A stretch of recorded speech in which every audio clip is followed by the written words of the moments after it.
आज का हमारा विषय है वोटर लिस्ट पर चल रहा ट्रायल, सुप्रीम कोर्ट बनाम चुनाव आयोग।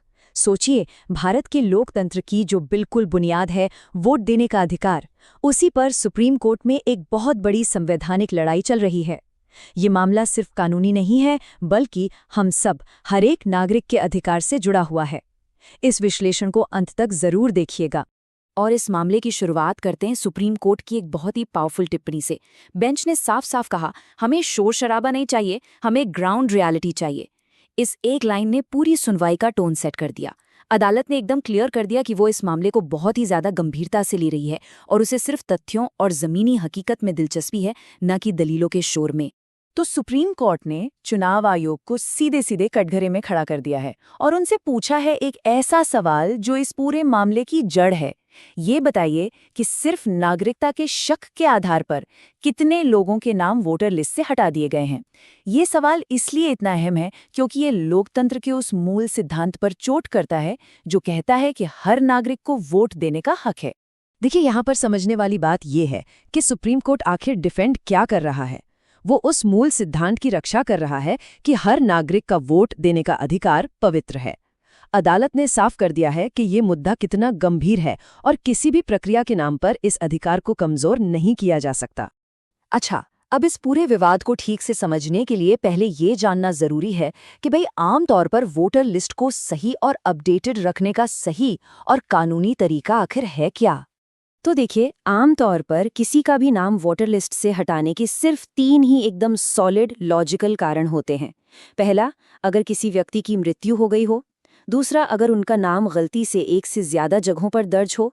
या तीसरा, अगर वो किसी दूसरी जगह पर शिफ्ट हो गए हों। ये कारण जरूरी है ताकि वोटर लिस्ट सटीक बनी रहे और इन पर कोई विवाद भी नहीं है। लेकिन अब आता है कहानी में ट्विस्ट। याचिकाकर्ताओं का आरोप है कि एक विशेष अभियान के दौरान इन 3 जायज कारणों के अलावा एक विवादास्पद चौथे कारण का इस्तेमाल किया जा रहा है, जिससे कई लोगों के वोट देने के अधिकार पर सीधा असर पड़ रहा है। तो ये सब हो किसके तहत रहा है? ये हो रहा है एक स्पेशल कैंपेन के तहत, जिसका नाम है स्पेशल इंटेंसिव रिवीजन यानी SIR। अब कागज पर तो इसका मकसद वोटर लिस्ट को साफ सुथरा बनाना है, जो कि एक बहुत अच्छी बात है। लेकिन आलोचकों का कहना है कि इसी अभियान का इस्तेमाल लोगों को उनके वोट के अधिकार से वंचित करने के लिए किया जा रहा है। तो जो याचिकाकर्ता हैं, जैसे कि एसोसिएशन फॉर डेमोक्रेटिक रिफॉर्म्स यानी ADR, उनका सीधा सीधा आरोप ये है कि इस पूरी प्रक्रिया में सिर्फ शक के बिना पर, जी हाँ, सिर्फ एक शक के आधार पर लोगों के नाम लिस्ट से काटे जा रहे हैं, बिना किसी ठोस सबूत के। और इस मामले की गंभीरता को समझने के लिए जरा इस नंबर पर गौर कीजिए, 65 लाख। अकेले बिहार में ये दावा किया जा रहा है कि लगभग 65 लाख नाम वोटर लिस्ट से हटा दिए गए। अब सोचिए, ये सिर्फ एक आंकड़ा नहीं है, इतने वोट तो किसी भी चुनाव का पूरा नतीजा पलट सकते हैं। तो अब सवाल उठता है कि इस पर चुनाव आयोग का क्या कहना है और कोर्ट ने उनके जवाब पर क्या कहा। आइए अब जरा कोर्टरूम के अंदर की इस बहस को देखते हैं। यहाँ पर देखिए, दोनों के बीच एक फंडामेंटल डिसएग्रीमेंट है, एक बुनियादी मतभेद। एक तरफ चुनाव आयोग कह रहा है कि भाई हमारी भूमिका तो बहुत लिमिटेड है, हम नागरिकता तय नहीं कर सकते। वहीं दूसरी तरफ सुप्रीम कोर्ट का रुख एकदम साफ है कि नागरिकता तय करना आपका काम है ही नहीं, ये प्रक्रिया सहयोग पर आधारित होनी चाहिए, शक और बहिष्कार पर नहीं। अच्छा, चुनाव आयोग ने अपने बचाव में कुछ कानूनी दलीलें भी दी हैं।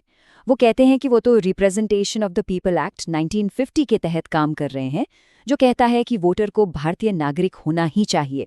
वो ये भी दावा कर रहे हैं कि वो एक उदार दृष्टिकोण अपना रहे हैं और 2003 की वोटर लिस्ट को बेसलाइन मान रहे हैं, ये दिखाने के लिए कि वो बेवजह किसी को परेशान नहीं कर रहे।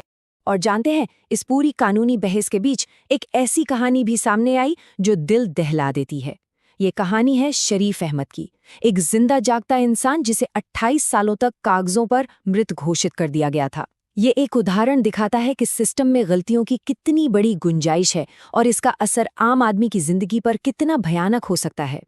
तो ठीक है, ये कानूनी दांव पेंच तो चलते रहेंगे, लेकिन सवाल ये है कि इसका हम सब पर, हमारे पूरे लोकतंत्र पर क्या असर पड़ता है।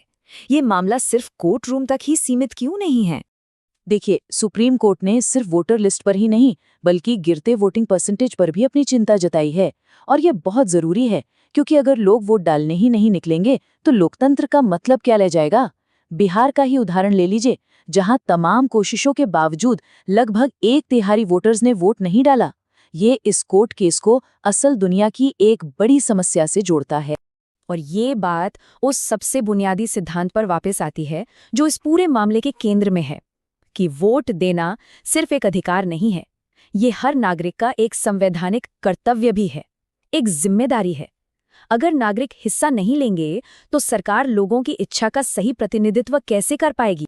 तो आखिर में हम उसी एक बड़े सवाल पर आकर खड़े हो जाते हैं जिससे सुप्रीम कोर्ट भी जूझ रहा है। हाँ, वोटर लिस्ट बिल्कुल साफ सुथरी होनी चाहिए, इसमें कोई दो राय नहीं। लेकिन क्या इसकी सफाई के नाम पर किसी नागरिक से उसका वोट देने का मौलिक अधिकार छीना जा सकता है? ये एक ऐसा सवाल है जिसका जवाब हमारे लोकतंत्र के भविष्य को तय करेगा। ऐसी ही जानकारी के लिए सब्सक्राइब कीजिए ऑल कैन स्टडी को। धन्यवाद। चलिए अगले वीडियो पर मिलते हैं।